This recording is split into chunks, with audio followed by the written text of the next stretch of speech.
Primero Murcia y la Comunidad de Madrid, ahora Baleares y el Principado de Asturias. Cada vez más comunidades están diciendo basta a las pantallas en el aula.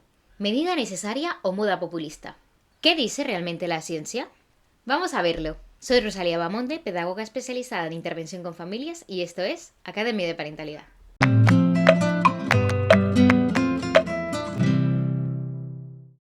Estamos viviendo el enésimo cambio de rumbo en el sistema educativo.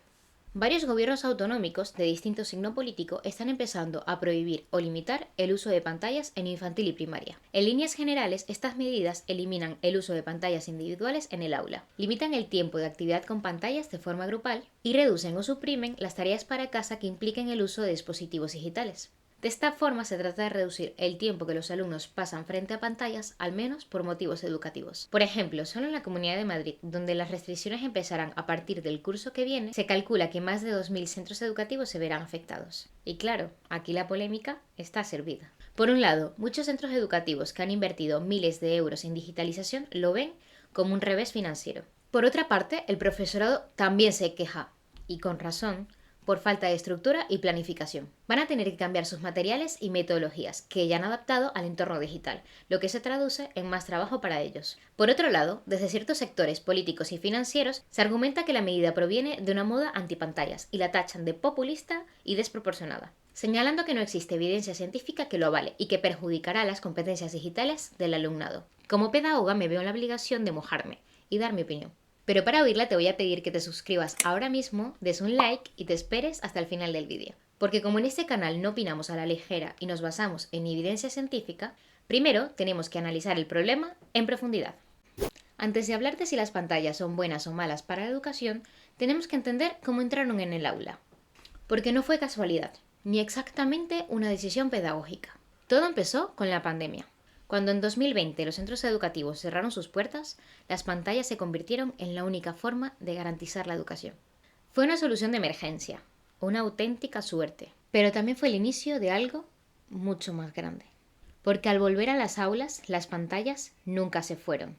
Ya nada volvió a ser como antes. La LOMLOE de 2020, la ley educativa actual, heredó este impulso tecnológico e incorporó las competencias digitales como eje transversal del currículum. Esto provocó que muchos centros educativos redoblaran su apuesta digital. Pizarras interactivas, libros digitales, tablets, Chromebooks, plataformas, aplicaciones. En pocos años pasamos del papel al píxel. Entonces, si hemos llegado hasta aquí, ¿por qué estos gobiernos autonómicos están dando marcha atrás? Pues para entenderlo, lo que debemos preguntarnos es, ¿qué dice la ciencia? ¿El uso de pantallas afecta el desarrollo de los menores? ¿O el beneficio pedagógico que aportan merece correr el riesgo? Esta es la primera generación de estudiantes sometida, a veces en contra de la voluntad de sus familias, a un cambio tan radical en el formato del modelo educativo. Podríamos decir que son conejillos de indias de un experimento pedagógico. No podremos confirmar el impacto real de este cambio hasta dentro de muchos años. Pero ya existe suficiente evidencia científica para decir alto y claro que el uso de pantallas afecta negativamente el desarrollo cognitivo, emocional y educativo de los menores. El informe PISA 2022 es contundente.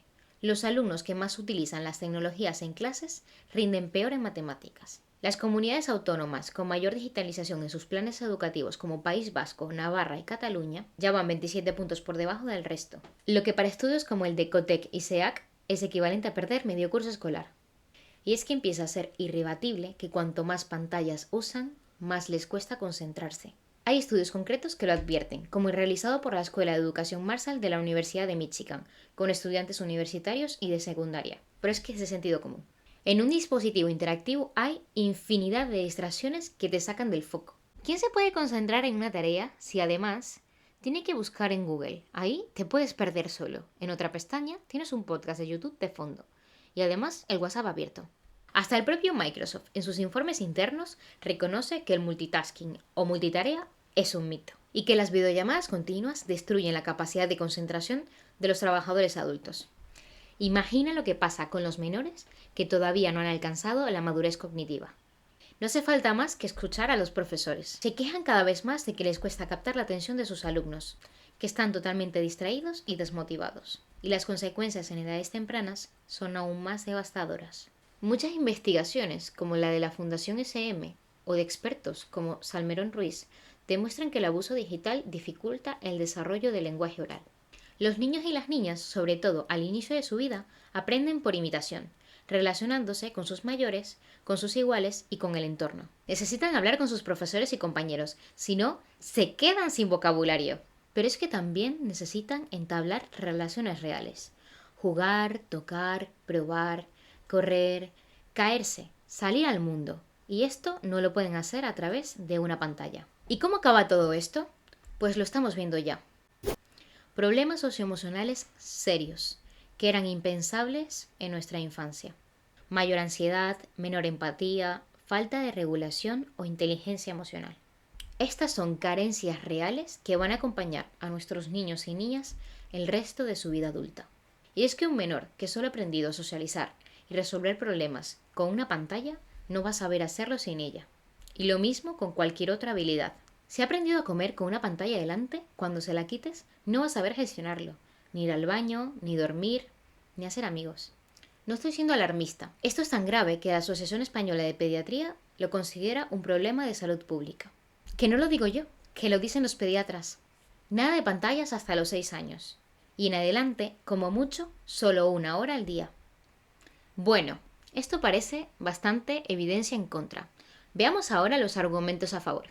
Y esto te va a sorprender, porque lo que no existe es evidencia científica que avale el uso de pantallas en la educación.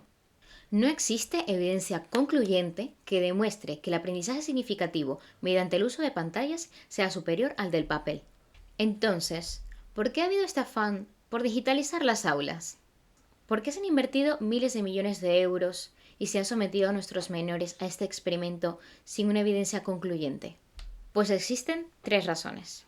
La primera es que la sociedad actual está totalmente inclinada al sesgo de novedad. Es decir, existe la creencia general de que todo lo nuevo siempre es mejor, pero esto no siempre es cierto. En realidad viene pasando desde la revolución industrial, pero ahora con el crecimiento exponencial de las tecnologías es mucho más evidente. ¿Tú eres de los que piensa que lo nuevo siempre es mejor? Déjalo en comentarios. Este sesgo irracional es aprovechado, por ejemplo, por las empresas tecnológicas, para venderte cada año una versión actualizada de su smartphone. Y también por los políticos. Causa número 2. Que son capaces de utilizar esta falsa idea de progreso para hacernos creer que más tecnología y más innovación es igual a mejor educación, al margen de la evidencia científica, o sin ella. Al final se acaban dedicando grandes partidas presupuestarias para la adquisición de material educativo digital, porque esta es la causa 3. Que existe una industria multimillonaria que provee de dispositivos digitales y aplicaciones pedagógicas al sistema educativo y que le interesa mucho seguir digitalizando las aulas. Pondré un ejemplo de lo que ha pasado en Europa. Tras los nefastos resultados del informe PISA 2022, desde algunos terminales políticos, se trató de mostrar como un éxito que España estuviera, por primera vez en su historia, por encima de la media de la OCDE en matemáticas. Lo cierto es que España registró sus peores resultados desde el año 2000, 8 puntos por debajo que en la edición anterior, así que de éxito nada. Lo que sucedió realmente es que la media de la OCDE bajó drásticamente, debido a que los países cuyos sistemas educativos empezaron a digitalizarse mucho antes que el español han sufrido una caída en picada.